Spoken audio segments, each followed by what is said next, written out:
Hoje a gente vai falar de obras ou personagens que poderiam ter sido de um jeito, mas por algum motivo Do destino. ficaram do jeito que a gente conhece hoje. Para começar, vamos falar sobre da saga Harry Potter, que geral conhece. Inicialmente, como diretor do filme, seria Ninguém menos que Steven Spielberg. ele queria fazer o Harry Potter em forma de animação. Ele desistiu depois de um tempo, por causa que ele viu que não ia dar muito certo, pois ele ficou com receio, né, de que as crianças não iam gostar muito, porque era uma pressão sobre ele, né? Era um livro na época muito famoso, a saga, né, em si era muito famoso, e ele ficou com medo de acontecer assim e o público não aprovar.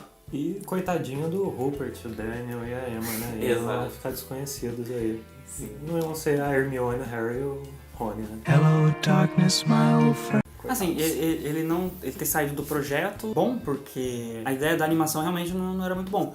Mas por outro lado, os filmes seriam muito bem melhores dirigidos, porque ele é muito mais diretor do que a galera que dirigiu os filmes. Sim. Então, na parte técnica da direção seria bem melhor com ele, mas Mas essa ideia dele fazer animação não ia funcionar mesmo. hashtag Daniel, Emma e Rupert curtiram isso, né? Pois é.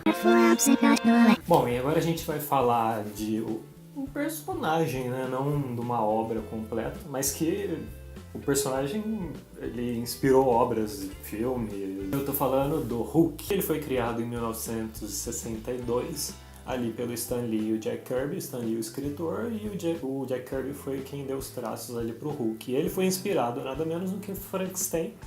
Aliás, os primeiros remetiam bastante, né? As primeiras HQs do Hulk remetiam bastante ao Frankenstein.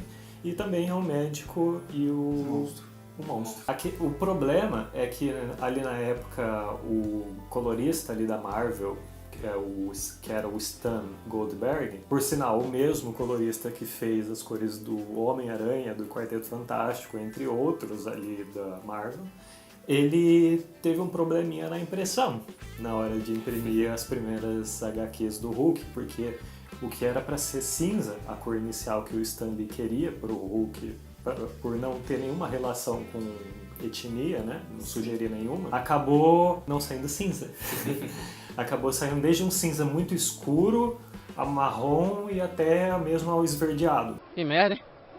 E aí depois dessa lambança que teve na gráfica ali, o Stan Lee resolveu optar pela cor verde mesmo. A partir daí o Hulk começou a ser impresso verde. Só que depois, em 1984, eles voltaram a fazer o Hulk cinza em histórias que contavam a origem dele, próximo da origem. Então as primeiras HQs que foram reimpressas, né, elas foram reimpressas com o Hulk cinza, não com o Hulk verde. E outro também detalhe é que inicialmente o Hulk ele não se transformava por causa da raiva.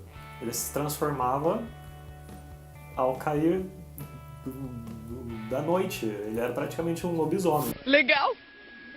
Bem louco! Bom, outra coisa é que o Hulk ele teve N versões, né? Depois não teve só o Hulk verde, que é o que a gente normalmente conhece.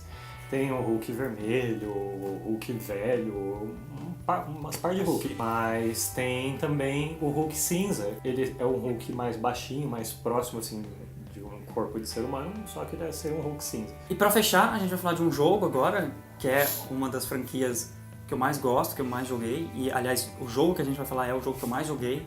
A gente vai falar de Resident Evil 2, que foi lançado em 98, 2 anos depois do primeiro, de 96. A ideia inicial da Capcom era fazer com que pessoas fossem visitar os escombros da mansão do Resident Evil 1, e aí eles terem problemas com os monstros que ainda estariam vivos, alguma coisa assim. Mas logo de cara eles abandonaram a ideia e quiseram levar pra Raccoon City. E aí eles começaram a produção do game, só que lá, faltando um mês pro lançamento do jogo, em maio ou março de 97, o Shinji Mikami, que era o diretor, era o idealizador do projeto, mandou todo mundo abandonar o que tava fazendo e começou o jogo do zero de novo. Cara, imagina. Pois é, né? Você tá... Nossa... Pra quem ainda tava fazendo, de boa, porque tá ganhando, né? Ah, mas mesmo assim, você tá no projeto, você tá já Você não, vive o projeto. Pra quem cria o projeto deve ser foda, tipo, você tá envolvido ali com a coisa, vai sair nos 80% e vamos largar tudo, vamos começar de novo. Já tinha beta, já tinha demo lançada para o pessoal jogar. E o motivo que o Shinji Mikami deu, tanto pro público quanto pra Capcom, é que o jogo estava muito igual ao Resident Evil 1. E ele achou que isso ia desanimar o pessoal que tinha adorado o primeiro jogo.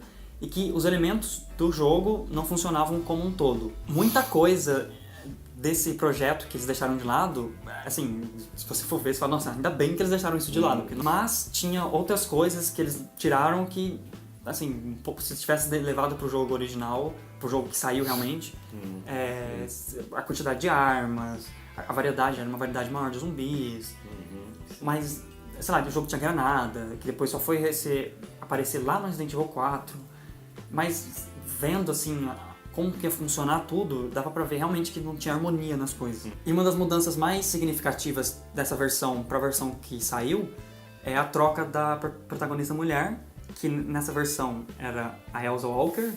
Pode ter Walker, né? Ela era uma motoqueira e ela foi pra Raccoon City pra conseguir montar um grupo de motoqueiras. E aí, quando ela chegou lá, ela viu todo o caos que tava a cidade. Ela foi trocada pra Claire Redfield. Eles manteram um pouco do visual dela, assim, o cabelo lembra um pouco. E o fato dela ser motoqueira, mas eles criaram um laço entre a Claire e o Chris. Eles são irmãos, né? O Chris do primeiro jogo e a Claire no segundo. E ela foi pra Raccoon City atrás do Chris porque ele não tava dando mais notícias. E essa versão ganhou... Ela é chamada hoje em dia de... Não sei se até pra própria Capcom, mas todos os fãs chamam de Resident Evil 1.5.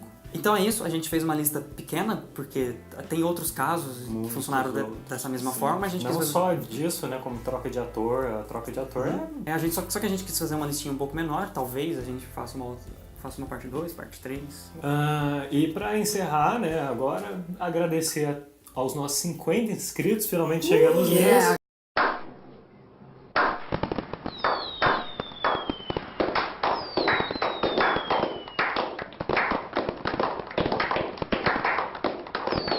Queria mandar um beijinho pra Ana também de Rio Claro, que segue aí, tá nos nossos inscritos. É isso aí. Isso aí.